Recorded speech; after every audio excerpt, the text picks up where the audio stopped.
The Tennessee Bureau of Investigation, Doug Korneski, Special Agent in charge of the FBI's Memphis Field Office, Mickey French, Special Agent in charge of the Bureau of Alcohol, Tobacco, Firearms, and Explosives Nashville Division, and John Drake, Chief of Police, Metro Nashville Police. At this time, I'll turn it over to United States Attorney Cochran. Thanks, Jason, and thanks for being here.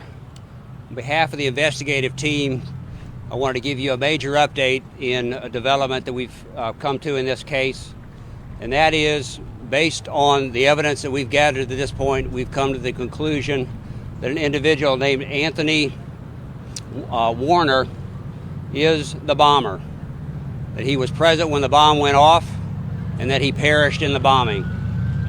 We base this conclusion on forensic evidence, including DNA evidence that you'll hear about, as well as evidence that was gathered at the scene of the bombing.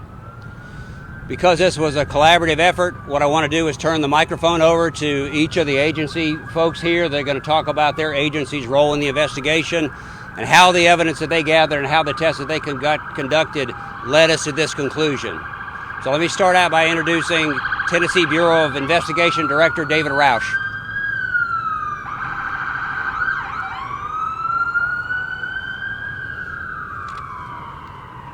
Thank you. I first want to say that we appreciate the collaborative effort that has taken place in this investigation.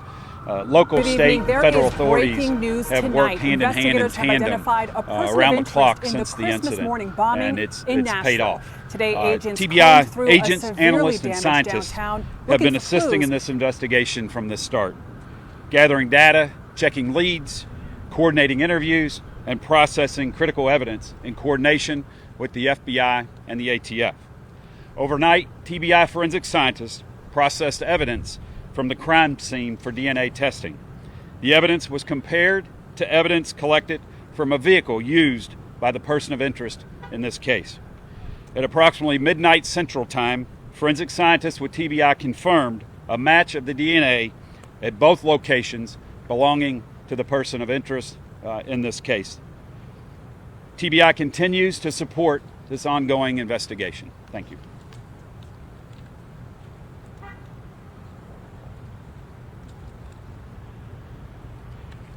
Good afternoon. Again, my name is Doug Korneski, Special Agent in charge of the Memphis Field Office, responsible, which also covers Nashville. I want to take a moment to update you on the intensive efforts of our investigative team. Today, as Director Roush mentioned, the Tennessee Bureau of Investigation, as well as the FBI laboratory in Quantico, Virginia, completed their DNA testing of a sample of human remains recovered at the scene. Those results were consistent with the suspect identified by U.S. Attorney Cochran. We're still following leads, but right now there is no indication that any other persons were involved. We've reviewed hours of security video surrounding the recreational vehicle, as well as we saw no other people involved or around that vehicle. Again, this information is what we know after just a few days of investigative efforts. Crucial tips from the public, corroborated by other investigative activity by our team, initially identified a likely suspect. Some expert work by the Tennessee Highway Patrol subsequently uncovered a vehicle identification number from the remains of the suspect's RV that were positively matched to a vehicle registered to that individual. We continue to ask that those who may have known the suspect or encountered him contact our team at the 1-800-CALL-FBI phone number. These pieces of information will help us understand the suspect's motives. These answers won't come quickly and will still require a lot of our team's effort. Though we may be able to answer some of these questions as our investigation continues, none of those answers will ever be enough for those who have been affected by this event. We still have work to do. Our evidence response teams will continue to process the scene downtown, and our agents will continue to follow on each and every tip that we receive. As is often said by the FBI, the greatest crime-fighting weapon we have is the cooperation of all law enforcement with the help and understanding of the citizens we serve. Thank you, and I'd like to now turn it over to ATF Special Agent in Charge French. Thank you. My name is Mickey French. I'm the Special Agent in charge for the ATF Nashville Field Division. I'd like to commend all my fellow state and local partners. We've had a tremendous working relationship in this investigation. ATF's brought unique resources to this investigation to include the National Center for Explosives Training and Research, which we call NCETR, ATF's accredited national response team and all of its specialists, as well as the United States Bomb Data Center. These were crucial and instrumental to provide links and resources in this investigation.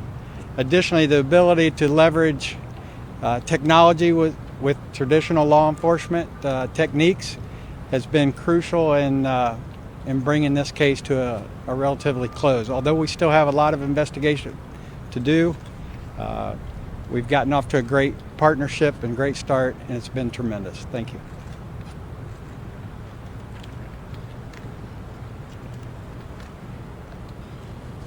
I cannot truly describe all the hard work that has gone into this investigation since Friday's explosion.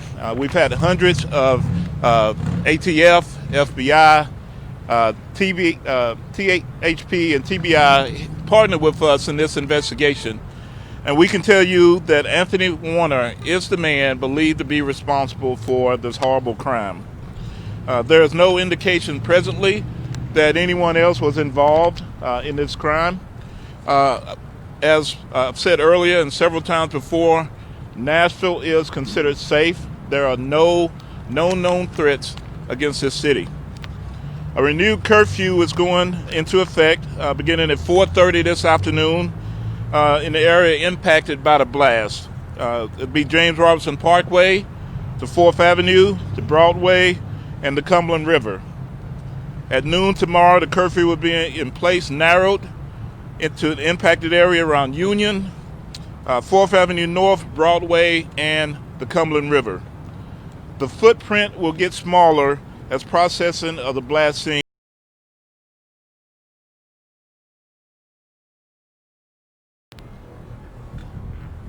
Okay, this time we'll try to take a few questions. I know it's kind of hard to hear out here, and we'll address it to the appropriate agency. Just a second. I didn't hear the question. That's still all early in the investigation right now. I'm sorry. No, he was not. Can you talk about the VIN number? Was it a VIN number that was found, and how that was? The VIN number, you want to talk about that? VIN number, how you were, this blast, this is a massive blast. How were you able to find that VIN number? Our special agents with Tennessee Highway Patrol are trained in that. We have responsibilities there, and they were able to come out starting Christmas night and then coming again once daylight came up the next day, yesterday, and just help identify on particular vehicle parts. So what was the vehicle part that you found in the debris that ultimately led to that? I can't answer that exactly. Vehicle parts help connect the vehicle to the suspect. I believe tips and other information came in to help identify him. To the FBI, I was curious regarding the actual, I know that there have been associates reporters that have been questioned about a 5G paranoia that he may have had. What can you tell us about that? So right now we're looking at any and all possible motives. We're not at a position where we can speculate on that now. We are interviewing individuals that we've identified that are known to the suspect. We are also asking the public to, if they know him, have spoken to him, or know his ideology or anything that might have motivated him. We're interested in speaking to you. So again, we're looking for those tips. That is still under investigation. We're collecting evidence from the crime scene as being processed at our laboratory. Have you been able to build a timeline surrounding this light? We're still working on all those. Anything you can say about what was inside his home, any sort of evidence you collected there? We can't comment on that at this point. And to be clear about 5G, that is one of the many leads that you are investigating, one of the many leads you are investigating. We're aware of certain things online, and we're looking at every possible angle. Do you consider this domestic terrorism at this point? I'm sorry. Do you live alone or get family in the area? We can't comment on any of that right now. So, the fact that this DNA match was made so quick, we always hear it takes such a long time to get the DNA match. Can you talk a little bit about So I can comment on that briefly. So the question was regarding how we were able to quickly match the DNA.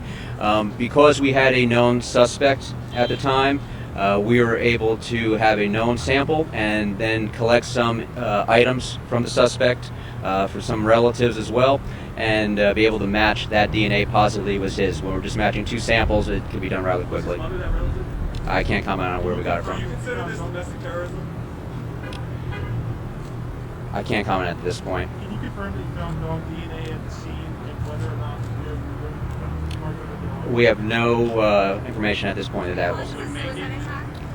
Okay, last question. What would make this an act Sir? of domestic terrorism? What would it take to make this event an act of domestic terrorism? Sure. When we assess an event for domestic terrorism nexus, it has to be tied to an ideology.